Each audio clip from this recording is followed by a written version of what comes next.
Hello everyone, welcome back to our YouTube channel Jharkhand success path. आज की इस video में हम Jharkhand board class 12 physics 3 marks important question करने जा रहे हैं।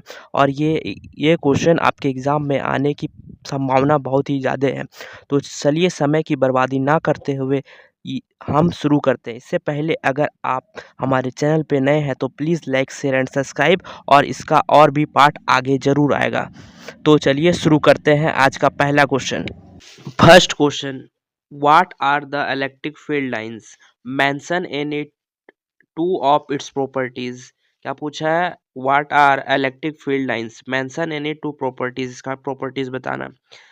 पहला, electric field lines क्या होता है? Electric field lines are curved or straight imaginary lines in the electric field such that the tangent at any point on the field gives the direction of electric field of that point. क्या होता है? Curved और एक straight imaginary line होता है किसमें? Electric field में। और उसका टेंजेंट क्या बताता है? Direction of electric field of that point. इसका properties, two properties of electric field lines. पहला properties, electric field lines are imaginary lines. Electric field lines are imaginary lines. Two electric field lines can not across each other. जो दो electric field lines वो एक दूसरे को cross नहीं करता है, टच नहीं करता है। Second number question, state Kirchhoff's rule. Kirchhoff's rule, explain briefly how this rule are justified. पहला किर्चॉफ्स रूल, पहला किर्चॉफ्स करंट रूल, इसे केसीएल बोलते हैं या जॉनसन रूल। इसका स्टेटमेंट क्या हो जाएगा? The algebraic sum of current meeting at a junction in a circuit is zero. जो sigma I is equal to होता है जीरो। मान लेते हैं यहाँ एक करंट 3 एम्पियर यहाँ गया, यहाँ 2 एम्पियर गया, तो यहाँ कितना पास करेगा? 5। और यहाँ बीच में कितना हो जाएगा? बीच में जीरो हो जाएगा, क्योंकि जितना इधर गया है, इधर जितना गया है इधर डिस्ट्रीब्यूट हो गया है 3 और 2 में। तो यहाँ पे पॉइंट में क्या हो जाएगा? Current zero. इसका जस्टिफिकेशन करना, based on the conservation of charge of electric charge has charge can not be accumulated और डिस्पर्स एट द जंक्शन। क्या लिखना? Based on the conservation of charge has charge can not be accumulated और disappear at the junction. Second law, Kirchhoff's voltage law, KVL, इसको हम लोग क्या होता है? लूप रूल या केवीएल, किर्चॉफ्स वोल्टेज लॉ। पहला इसका statement, the algebraic sum of all electromotive force EMF क्या होता है? इसको V भी लिख सकते हैं EMF को, and the potential drop voltage change in across is zero. क्या होता है? सिग्मा भी, मतलब summation of is equal to sigma of IR। जिसका जो वोल्टेज ड्रॉप होता है पूरा लूप के अंदर वो कितना होता है? जीरो होता है। क्या होता है? जीरो होता है। अगर एक पूरा लूप है तो यहाँ VA है, यहाँ VB है, VC है, तो VA plus VB plus VC plus VD is equal to कितना होता है? जीरो होता है। पूरा सर्किट का जो पोटेंशियल ड्रॉप होता है वो जीरो होता है। इन्हें क्लोज लूप, इसके लिए क्लोज लूप होना चाहिए। Third question, stabilise the relation between magnetic permeability and magnetic susceptibility. Relation between magnetic permeability mu and magnetic susceptibility chi is given by the formula is equal to mu naught 1 plus chi। mu naught क्या है? permeability of free space है। mu naught क्या है? permeability of free space in vacuum। this shows the magnetic ability to support a magnetic field depends on how easier magnetize, किसको magnetize कर सकता है, इसको can be magnetize relative to a vacuum. यहाँ पे इसके बारे में लिख देना है। म्यू क्या है? Magnetic permeability, a measure of material ability to support और the formation of magnetic field within itself.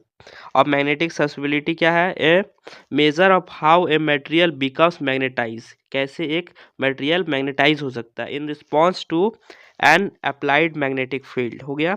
और इसका म्यू आर क्या होता है?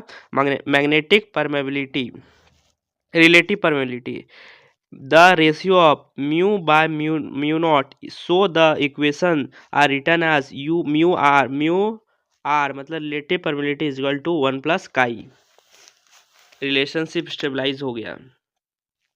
Fourth number question, write and explain Einstein equation of the photoelectric effect. Photoelectric क्या था, H V is equal to work function into K E PACS होता था, के ई पैक्स होता था। तो आइंस्टाइन एच बी को हम लोग ई भी लिख सकते हैं, E is equal to H V. The Einstein equation H B is equal to work function plus K E max explain that the energy of an incoming photon H B है। Energy को हम लोग यहाँ पे H B की जगह ई भी लिख सकते हैं। एनर्जी क्या होता है, H B is use to overcome the material work function दिया हुआ and give the emitted electron kinetic energy K max proving light particle nature portent. इसका की पॉइंट क्या क्या है, energy depend on the frequency पे depend करता है, intensity पे नहीं। Emission needs frequency above the threshold energy से बड़ा होना चाहिए and there is no time gap. एक मेटल से फोटोन निकालने के लिए जितना एनर्जी चाहिए E is equal to work function, कितना वर्क फंक्शन लगेगा plus kinetic energy, maximum kinetic energy. तो इसको हम लोग फॉर्मूला पूरा लिखना है।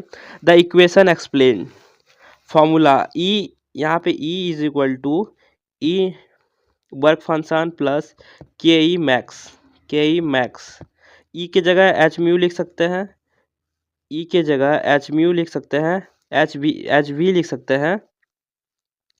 तो H B is equal to work function plus K E max, तो के ई मैक्स को उधर करेंगे तो E V minus work function. उसके बाद ये करना है, एच का क्या होता है, एच मतलब प्लैंक्स कांस्टेंट होता है। क्या होता है, प्लैंक्स कांस्टेंट। और ये फंडामेंटल कांस्टेंट होता है रिप्रेजेंटिंग द एनर्जी क्या होता है, क्वांटम ऑफ लाइट का। और वी क्या हो जाएगा, frequency of incident light, the frequency of the light heating the surface, जो फ्रीक्वेंसी से हीट कर रहा है मेटल सरफेस के ऊपर उसको हम लोग वी से डिनोट कर रहे हैं। और ये work function the minimum energy, जो सब कम से कम एनर्जी चाहिए एक मेटल से इलेक्ट्रॉन निकालने के लिए, उसे क्या बोलते हैं, मिनिमम एनर्जी, इसको वर्क फंक्शन बोलते हैं। क्या होता है, वर्क फंक्शन।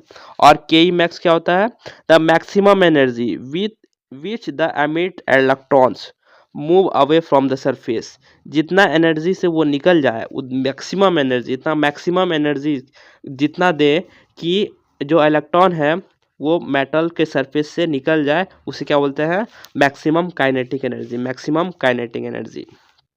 ये last question and question number 5, what is zener diode क्या होता है, explain its action as a voltage regulator, a zener diode is a special design. क्या होता है, स्पेशल डिजाइन किसका होता है, पी और एन जंक्शन का। क्या होता है, पी एन जंक्शन डाइट का। That operates the reverse bias, क्या होता है, ऑपरेट्स किस में होता है, रिवर्स बेस में। मेंटेनिंग ए कांस्टेंट वोल्टेज, क्या होता है, मेंटेनिंग क्या करता है, एक constant voltage across its terminal और इवन द करंट चेंज, अगर करंट चेंज भी होता है तो वोल्टेज को कांस्टेंट रखता है।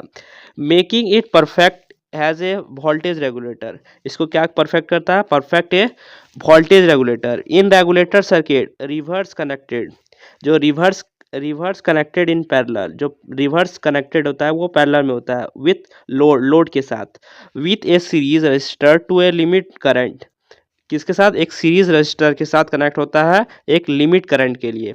If the input voltage rise, जब हम लोग इनपुट वोल्टेज जो राइज करेंगे, द एक्सेसिव वोल्टेज ड्रॉप, अब वोल्टेज ड्रॉप क्या होता है, V is equal to I R, voltage drop होगा वो बहुत ज़्यादा हो जाएगा।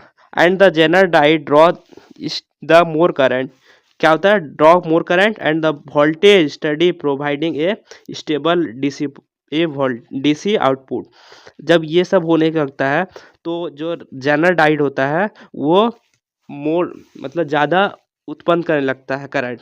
क्यों, क्योंकि वोल्टेज जब वोल्टेज को एक स्थिर वोल्टेज में रखते हैं तो वो एक स्टेबल आउटपुट देता है। क्या होता है? स्टेबल और डीसी आउटपुट देता है, डीसी आउटपुट देता है।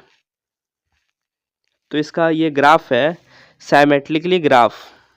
ये जेनर डायोड है, बैकवर्ड फ्लो, इसका जो फ्लो होता है on the past break down the zener break down voltage. ये इसका डायग्राम हो गया इस टाइप में, जेनर डायोड।